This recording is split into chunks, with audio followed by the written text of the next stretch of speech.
Hey everyone, thank you for watching today's video. Bit of a sad topic, but we're going to be talking about dead beauty brands. Okay, so you might have seen Lauren Mae Beauty and also Angelica Nikves post videos on this topic recently, and I've started to get so many comments asking if I would do the same style of video. So I'm going to be running through a list of brands on my post-it notes, very professional, but a list of brands that are either no longer around, they have closed down, or I feel like are probably in danger of that happening. So let's go ahead and get started. Alright, welcome. So I do start my videos with an outfit of the day. So I actually went shopping this week at Zara, which is where I got this dress. I loved this green color, but actually Angie was here in Las Vegas.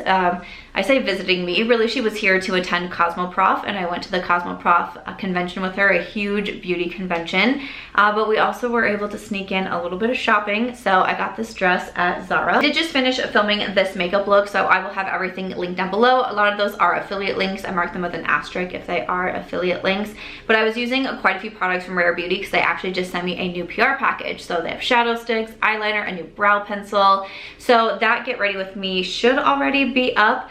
And the topic in that video, I was talking about content creators and influencers and the brands that they influenced me to buy that I hadn't heard of until I was on YouTube. And it's kind of a little bit of a nostalgic video. I kind of talk about my journey of getting on YouTube, from being a blogger, going into being a YouTuber, finding all of these content creators, then finding all of these brands that they were recommending and that they were collabing with.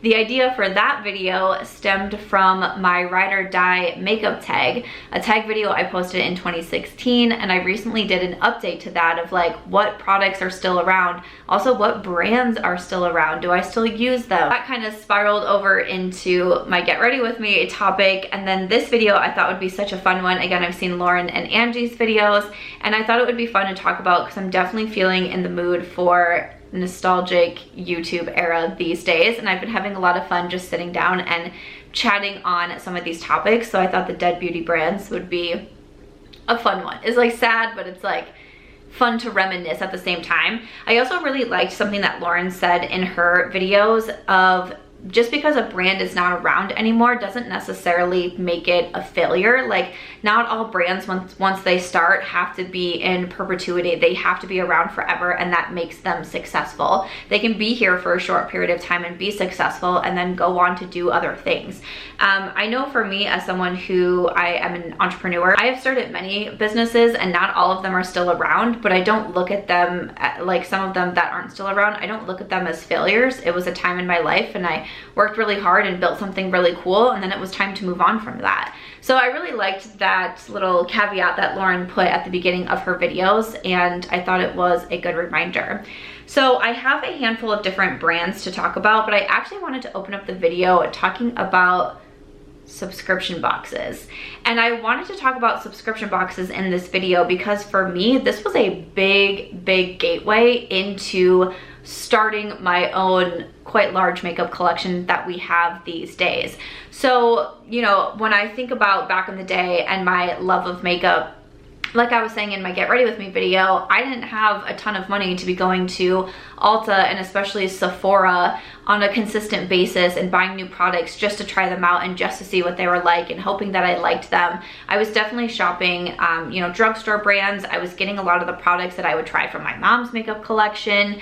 But one way that I was able to try different makeup products was by signing up for these subscription boxes. One of them that I did back in the day was Birchbox. And to me, when I wrote down Birchbox on my list, I was like, that brand's done, right?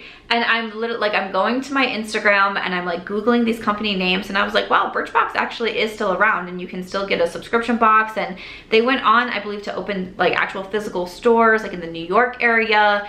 So they are still here, but again, to me, like some brands are no longer, and some brands I feel like are kind of heading in that direction.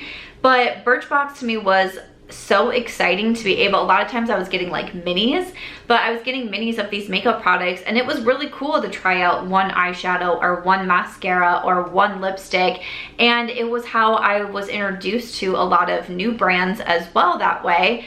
And I just thought it was such a cool concept. I can remember a point in time in my life where I was like, I want to start a subscription box too. Like, what would I put in it? What would it be about? Like, again, my mind as an entrepreneur and a business owner is always like, what can I do next? Well, like, all of these things, like, what's the next idea? There was definitely a time in life where I wanted to open my own subscription box, okay? I would love to know, if you were gonna start a subscription box company, what would you put in it? Because there was a point in time where, like, those were the height of everything. I mean, you could have subscription boxes for chocolates, for candies, for sodas, for books, for clothes, for like men's grooming, female grooming, period boxes. I mean, the list goes on. Baby boxes, like, the list goes on and on of what you could get subscription boxes for. I am curious, in today's climate, I would really like to know if you still have a subscription service for anything, whether it be beauty related or food related or anything like that. But is there anything that you get? You know, I just read a book recently, and the girl loves her subscription boxes for hot sauces. So every month she gets like 4 hot sauces that she can try out. And I was like, oh, that's so funny. Like, I would love to know if you still have any right now, or I definitely feel like over the years, consumerism has changed in a big way. And I just don't know if I see subscription boxes being at that height that they were then. But I also don't necessarily think that no subscription boxes are successful. And I think a lot of them still do it right. So I'm curious if you are still signed up for any. But I definitely thought of Birchbox. I definitely thought of Ipsy. Now, Ipsy is still around. I'm sure there's plenty of people that still get Ipsy. For me, I had a lot of girlfriends, you know, I say like in my real life, that had Ipsy subscriptions. And it was really fun for me to like check their Ipsy bags, and also just to check their makeup bags in general and be like, what do you have this? Oh, like, where did you get this Tarte mascara? Oh, it came from my Ipsy bag. To me, Ipsy's whole journey has been really interesting because they also were really heavily involved with influencers at one point. Like, we went to the Ipsy beauty events. Those were some of the first influencer events that I was ever going to, was put on by Ipsy. They had a whole Facebook page that was very bustling and high energy over there for quite some time, and then eventually that kind of petered out as well. I don't feel like I see, you know, every single month I would see so many people doing their Ipsy bag unboxings. I was too. I was doing them for a while as well. I don't see them as much anymore, but they are still one that you can get. So I'm just curious if anyone still has their Ipsy subscription and what you think of that.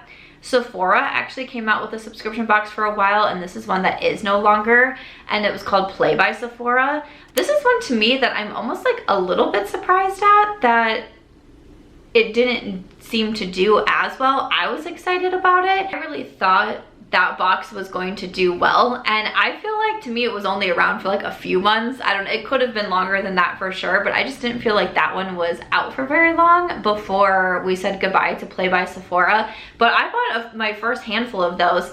Again, for me, as this being my full-time job, and it has been for so many years, I have a large makeup collection. So for me, a subscription box usually is not the best way for me to spend my money. But again, there's going to be so many consumers that was a great way for them to be able to try makeup products and build their makeup collection and have an eyeshadow that they're going to use consistently over and over again. I also thought of the Allure box. This was another one that I got way back in the day. Like, this was when I was, before I even had my house. Like, I can remember getting Allure boxes to my condo. So I mean, I was probably in my very early 20s at this point. And I wanted to include subscription boxes because I feel like they really had their time to shine. Not that they're not shining anymore, but they definitely had their time to shine. And I feel like they also had a time to shine in the YouTube beauty community as well. So many people would be uploading their videos. You know, I also think about Fab Fit Fun. They're still around. I still see some people doing their unboxings of the Fab Fit Fun videos. This one isn't a subscription box, but I think Beautylish does a really good job with their yearly boxes they do. You know, so everything else that I've been talking about is like what you get as a monthly subscription.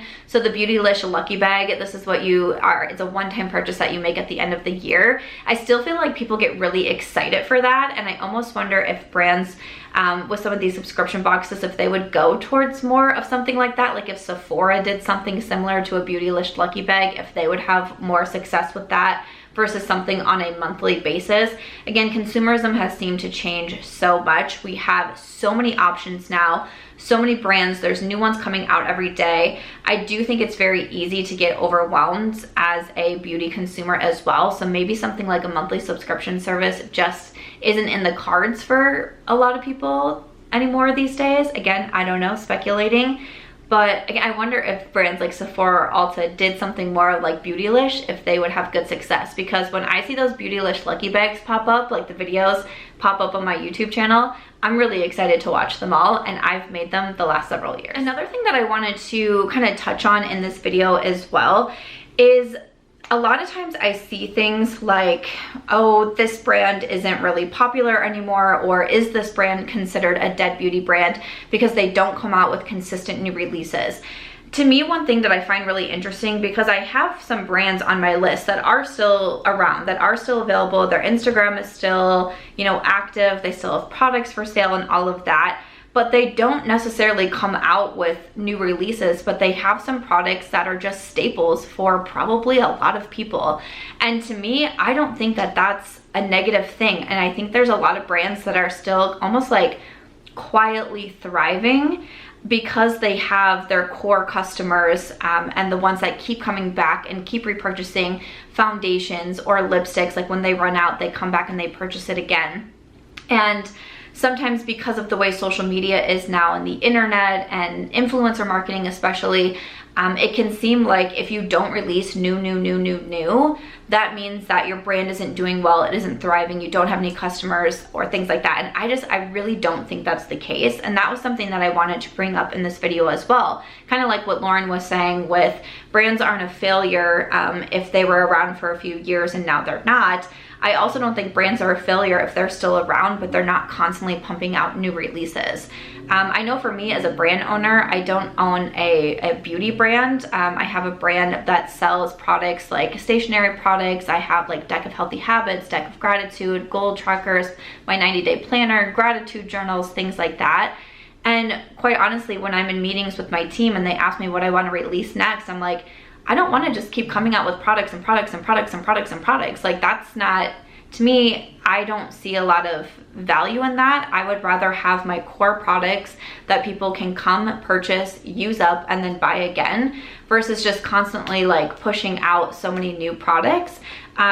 For me personally, as someone who is trying to go towards a more minimalist collection as well, not just in makeup, but in a lot of aspects of my life, and being more like clean and organized and clutter-free and all of that, I also don't want to be a brand owner that's just putting out things just for the sake of putting them out to try to stay relevant and be able to be like, oh, I have another new release, oh, I have another new release. I want those core products and to build a customer base and a community that want to come back because my products inspire them, they motivate them, they keep them focused on their goals. So again, just food for thought that I wanted to point out with this video. To me, I definitely think about like, especially like drugstore brands or kind of like the anchor beauty brands that have been around for a very long time and have had so many, I mean, years and years and years of building up a customer base. And again, it doesn't have to be just drugstore, because I also think of brands like Estee Lauder. Like, to me, they don't necessarily release a ton of products, and they're not necessarily the most like splashy brand when it comes to internet marketing, influencer marketing, and all of that. But I bet that they have a very core group of customers that continue to come back from them. And Estee Lauder has been being built for so many years and has really transformed into, you know, a huge umbrella brand now. So while Estee Lauder, the brand, might not be coming out with a lot of new products, I bet they still have customers that are coming back to them. I also wrote down like Rimmel. I don't feel like Rimmel is the most talked about beauty brand around these days. There was a point in time where we all loved the Rimmel Stay Matte Powder, and it was a holy grail for so many. It was featured in my Ride or Die makeup tag video as well. But again, this is a brand that has been around for so long. They're very affordable, and I still think they're pretty accessible, where they're, you know, at Walmart and some of the other stores where someone walking through the makeup aisle can see it and be like, oh, like I might as well just try this one out. But again, they're not coming out with a lot of new releases per se. I also had written down like CoverFx and Josie Maran. These are both brands that appear to still be in business, and their Instagrams are still like somewhat active, but not necessarily releasing a lot of products. To me, I have tried more from CoverFx. I think they had a point in time where they were releasing quite a bit, and they were working with influencers. No matter what you want to say about influencer marketing, it's a thing, and it's here to stay, and it's a big way for brands to get their name out, get their products out there. Again, not to say like we're the end all be all of marketing, but we are an actual part of marketing. They have influencer marketing budgets for traditional marketing as well, but also for social media. There are several brands that have dedicated social media teams to having influencer relation teams. And some brands I do feel like could do a better job of tapping into the influencer space. My friend Angie and I went to Cosmoprof this last week, and Cosmoprof, this big beauty convention, there's distributors there and manufacturers, but there's also brands that are there. We walked up to a brand and we were thinking maybe they were like a manufacturer or something like that. And she was like, oh no, we're actually our own brand, and we're looking for, you know, distributors here to carry us like in their stores and everything. And we were like, we have never heard of this brand. Like, again, not to say like if you sent PR to me and Angie, like we could, you know, make this brand a superstar overnight. But if you go into influencer marketing in a smart way, it can potentially really help the brand. So we kind of had that conversation of like, wow, like, can you imagine I would send it to this person, this person, this person, that person. So that was something that I thought was really interesting from seeing from the convention. But again, I had written down CoverFx, Josie Maran, and then even like a Pur Cosmetics. So Pur Cosmetics is still around. They were a brand that was featured in my Ride or Die makeup tag, and it makes me really sad because there was a point in time where I just loved Pur Cosmetics. Their 4-in-1 powder foundation I was wearing well before I was on YouTube. It was my original powder love, before the Dior Powder No Powder, before the Lawless powder. They had so many fun collections. I can remember getting on Pur's PR list and just being so excited about it, and like, oh my gosh, this brand has noticed me, like I've definitely made it now. I can remember like actually having a call with them one day. Again, a lot of brands do, I don't know if I want to say a lot of brands. Brands do work with influencers like in a consulting manner. Again, once again at Cosmoprof, they had a whole section just with influencers. So brands could come and have meetings with influencers, and they could talk about influencer marketing. So that was really cool to see, and I, you know, saw some people that I recognized from social media, so that was really cool. But I can remember like taking a call with Pur Cosmetics back in the day and being very excited about it and just giving some of my feedback and all of that. And this was at a time and I felt like they were doing a lot of really cool things, and they had some fun collaborations, and I don't really know what happened. After a couple of years, it just seemed like they kind of like lost steam almost, I want to say. I feel bad saying that. But again, I feel like they are a brand that doesn't consistently put out new releases, which is not a bad thing. It's not a bad thing, but in today's age of what we see online, and we're kind of always looking for that new thing, right? Some of my videos that do the best are new makeup releases, hauls, trying new makeup. A lot of times when I'm doing these like kind of flashback videos and talking about older products or a full face of nothing new, they just don't get the views. So that's really, I mean, you can see it in black and white with the numbers that it still does seem like a consumer base is more interested in the new versus what is like tried and true. No, I can wish that it wasn't that way, but it's something that we see, and I'm not the only one that talks about this, and I'm sure brands also notice it as well, which is why there are probably a lot of brands that do try to push out a lot of new products. Okay, another brand that I wrote down was Violet Voss, and again, I had to go to their Instagram to be like, are they still, but they are still posting. Again, it doesn't look like they come out with a lot of new products, but this was a brand I never really felt like they were like the darling child of YouTube community for a while there, but there was a time where I felt like they were being mentioned pretty consistently, or I would see like their palettes and thumbnails. I tried Violet Voss myself. Their, what was it, their Holy Grail palette, I think is what it was called. That was a favorite of mine for quite some time. Violet Voss, like, does anyone else remember Violet Voss? Because I was really, when I was thinking about this video, I was like going back to my old videos and trying to see the brands I was talking about, especially in like new makeup releases, what brands I was seeing on my thumbnails. And when I saw Violet Voss, it was like, I was like, wait, what? I've not thought about that brand in a hot minute. I also thought about BH Cosmetics. So I was a little bit confused on like what exactly BH Cosmetics is doing, because at one point they were like, I believe like filing for bankruptcy, but then they were like going to come back, but then like they really haven't been, and like I'm not really sure what's going on with BH Cosmetics, but this was a brand that I mentioned in my last Get Ready With Me video, and I was talking about Carly Bible and how she was the first beauty YouTuber I started watching, and because of her love of BH Cosmetics, I started to love BH Cosmetics, and I would buy the brush bundles and the big palettes, and then I bought her collabs, and I honestly was like kind of surprised with BH because I feel like for a while there, they were like one of the top dogs. Like, that was a brand that surprised me a little bit when they went bankrupt. I was like, wow, really? But then again, it seemed like they were coming back, but then I don't really know exactly what they're doing. Makeup Geek, you know, that was another brand that I mentioned in my last video, and Makeup Geek was another one that was really sad, I think, for a lot of people that they were closing, because Marlene Estelle, and the owner of Makeup Geek, and everything that she did for the beauty community. I mean, she was kind of like a pillar of beauty YouTube, and you know, I still follow her on several platforms, and I believe I saw that she said that she was coming out with like something new, like a new brand she was working on. So I'm really curious because I do think that she is a good businesswoman. I think that she really, I mean, she was an influencer herself, so I think that she really did understand influencer marketing as well, and did a really good job in that arena. You know, I have some things that I could speculate on with Makeup Geek, but that's not usually really my vibe. But I had to mention Makeup Geek in this video, and I know a lot of people were very sad when they closed their doors. I also had to mention Lorac. I think Lorac is actually no longer, right? Like, their last Instagram post was from March, I believe it was, and it was like, all of our palettes are like 50% off. So Lorac was one that I felt like I could kind of see coming. Like, I was like, I think I know where this is going. But man, Lorac really, they were kind of one of those like old school, again, kind of like pillar brands, if you will. The Pirates of the Caribbean. Okay, I did so many videos on the Pirates of the Caribbean. I got that sent to me in PR, and that was one of those moments where I was like, I made it.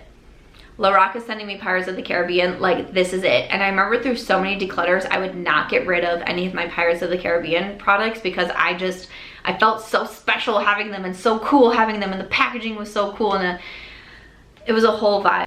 Their brunch palette, that was another one that I can remember doing videos with. Their pastel brunch palette. It wasn't my favorite palette. I'm still not a big like pastel palette kind of girl, but Lorac, I felt really, they had a moment. It's another one that makes me sad. I had to mention Marc Jacobs as well. This was another one that was very surprising when they came out and they said, you know, all their products were going on sale, but again, they were one of those that were like, they were going to come back, and then they brought on Nikki Tutorials, who is a, you know, massive YouTuber as well, and she was coming on in like a, I don't know if I necessarily want to say consultancy, but like brand ambassador type of situation, and I was like, oh, this could be like a really good thing, like, and I'm curious to see what happened. Nothing really came of that either, and I know Marc Jacobs was one that made a lot of people really sad as well. I loved Marc Jacobs eyeliners.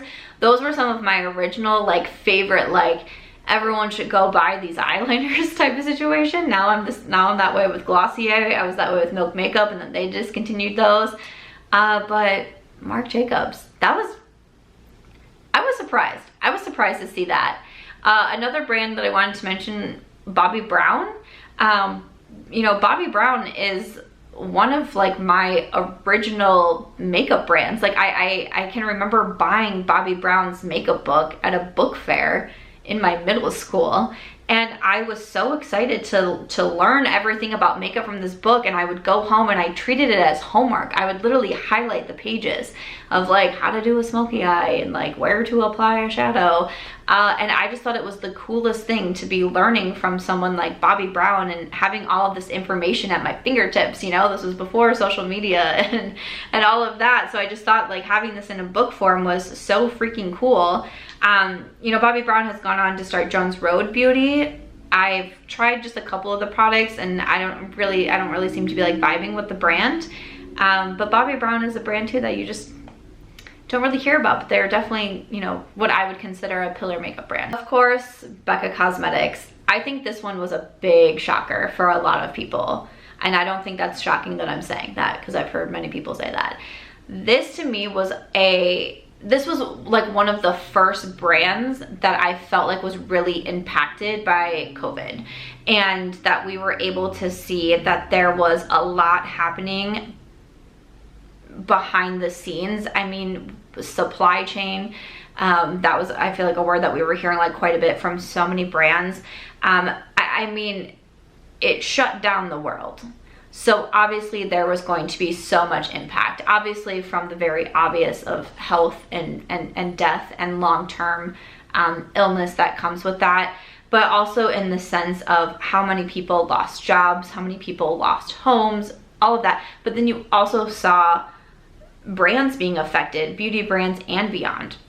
But to me, Becca closing, that was kind of the first slap in my face of like, okay, like, I was very surprised. I can actually remember waking up and reading the news. It was one of like the first things that I saw that morning, and just being like, wow, the world is different. And I don't mean to say that in like a floof kind of way, but just as someone who, like, this is my career and I'm very invested in a lot of makeup brands and beauty news and all of that, just to see that, I was like, wow. And then my brain said, I wonder who's next. And then I wonder who's next. And then I wonder who's next. And we've seen it. We've seen, but also, even when it doesn't come to money or supply chain or people losing their jobs or having to shut down factories or anything like that, we also saw so many people change, because it really was a huge wake-up call of like, we are not guaranteed tomorrow. We all know that, but like, we are not guaranteed tomorrow. We don't know when something like this could happen again. We didn't know if we were, once we came out of, you know, self-isolation, would we have to go back in? Like, it made people kind of sit and ponder and think like, is this what I want to do? Do I want to continue a brand? Like Lauren said, it's not a failure if you wanted to start a brand and then you realized when something as big as a worldwide pandemic happens that you're like, you know what, maybe I want to shift my focus and I want to do this now. I made a lot of life changes after COVID as well, and I know a lot of people who did, and there's nothing wrong with that, and going after and pursuing what you really want to do. And for some, that was closing small businesses, big businesses, but to me, seeing Pur Cosmetics close was a doozy. That was a big one, and I know a lot of people are still very sad. And Smashbox had a little situation with Becca where they, like, I guess probably bought like the rights to the formulas or the names and all of that, and they were like coming out with some of Becca's products. But honestly, I felt like I kind of had to include Smashbox on this list too. Again, they're still around. They do still come out with new releases here and there, but I mentioned this brand because I was talking about Casey Holmes and how I bought her Spotlight palette, and it made me think about Smashbox, and I was like, Okay, we are almost done, but Bite Beauty. So Bite Beauty was one that was a little bit confusing to me, because they were saying that they were stopping their makeup releases, but they were still continuing their Bite Beauty labs. So we actually have one in Las Vegas. I've been to one in Vegas, and I've been in one at New York, where you can go into these labs and you can actually create your own lipsticks, and they have different like formulas, obviously all the different shades that you can choose, and you can mix and match all of the colors, and you give it scents, and you can name them and everything, and it's a really fun experience. It's like something fun and different to do, which I think is really cool. But I was a little bit surprised that they were keeping those going, but then stopping the beauty line. I know several other influencers that were also bummed out because they had some favorite products, and like their lip products were really nice, and it was a little bit surprising. But the Bite Beauty lip labs are still here. If you're ever in Vegas, it's at Fashion Show Mall. I highly recommend. It's a fun thing to do. Angie and I did it when we were in New York together, and just like something fun and different. Also, I had to mention Coastal Scents. I wasn't a Coastal Scents girl myself. I really went more the route of BH Cosmetics, but I had some friends that had so much Coastal Scents in these big palettes, and I would see them and I'd be like, I want an 80-pan palette too. Which is so funny to think about, because now I'm like, give me a 5-pan, and I'm super pleased. But I had to mention Coastal Scents. Also, Glam Glow. Glam Glow really had like a time on beauty YouTube as well. And so many people were using their like I was going out and buying like 4 different face masks at a time just because I was like, everyone's talking about Glam Glow and everyone loves Glam Glow. I believe that they still have products, and I believe that their Instagram was still active, but I really don't hear anyone talk about Glam Glow when they talk about skincare anymore. You can correct me if I'm wrong. Do you used to use Glam Glow? Again, I can't watch everybody or know everything, but like I don't hear about them as much as I used to. I also put Farsali on here. So Farsali, I felt like was such a good Instagram brand because they had these like droppers, like this is my Natasha Denona High Glam, and the amount of Instagram videos that I would see of people putting this on their face, I was like, I have to have all of these. I mean, I bought, wasn't there one that was like a unicorn essence? Like I had to buy that one. It was like purple. I was buying so many of these primer situations, and I was like, this brand is really understanding like the photos and the videos and like how well that they are doing right now. So like go off for Sally. I believe they actually like kind of paused their business. I believe it was run by a husband and wife. They were trying to get pregnant and like going through, you know, fertility journeys and all of that, and then they were supposed to be coming back. I don't know if they've had, I feel like I haven't seen anything about like their like return yet, but they were supposed to be coming back. So, but man, Farsali, I could not get onto Instagram without seeing someone dripping that on their face, okay? Oh, this is another brand I meant to mention under like the pillar like drugstore brands, especially, is Lauren Mae. Lauren Mae was one of my like original brands that I loved so much. They had this white foundation, like when you put it in your hands it was white, but then when you would rub it on your face it would like turn the color of your skin. I mean, this was back when I still worked at the hospital, so I mean this was probably like 2011 maybe, and I just thought this like was the coolest, most innovative thing that I have ever seen. And I feel like Lauren Mae, just again kind of like talking about like Rimmel or even like a Revlon, I felt like they just didn't keep up with the times. Like times are always changing, and you as a brand, you got to keep going with it. I feel like they didn't really embrace social media marketing, again, influencer marketing. They kind of kept bringing in just like the celebrities, like I think like Kate Hudson for a while, and it just like wasn't working. But I felt like they were one of those brands that were like, but it has worked in the past, so it will work. And again, you have to kind of continually evolve and change and grow. And you know, right now it seems like the world is changing every single day, and there's always something new to learn or something new or different to try, but you have to keep going with it. So, you know, sometimes when I see people being like, oh, why are you getting on TikTok or like trying the new thing? Because you have to continually grow and evolve with this industry if you want to stay on top of it. Again, I started as a blogger. I was saying in my last video that I was very resistant to get on YouTube. I mean, what if I was still just blogging? You have to grow and change and evolve, and I feel like some of those pillar brands just don't want to do it. But the last couple brands that I feel like are like in danger or so, if you will, are Physicians Formula and Dose of Colors.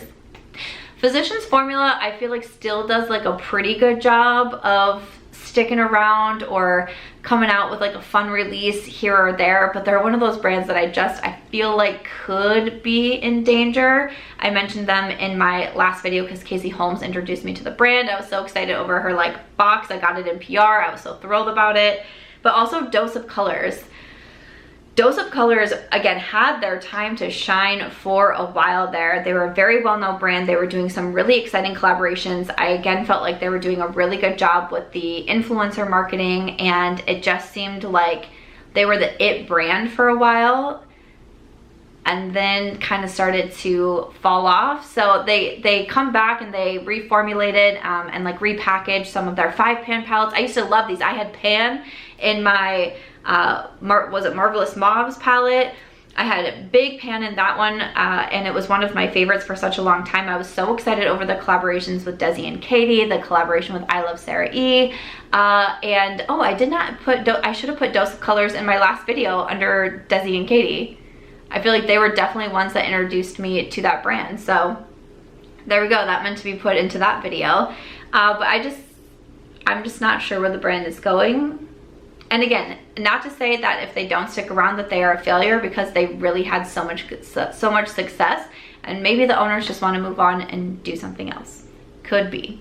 But after that, that is everything for this video. Dead beauty brands or beauty brands that I feel like are in danger of going that way. I would love if you would share any in the comment section as well. Again, I will have Lauren and Angie's videos linked in my description box if you want to see more on this, or if you have any other topics you would like me to cover and has anything to do with nostalgia beauty YouTube, please do let me know because I'm having so much fun making these videos. As always though, if you enjoyed this one, please make sure to give it a thumbs up. I hope you also consider subscribing before you go, and I'll see you in my next one. Bye.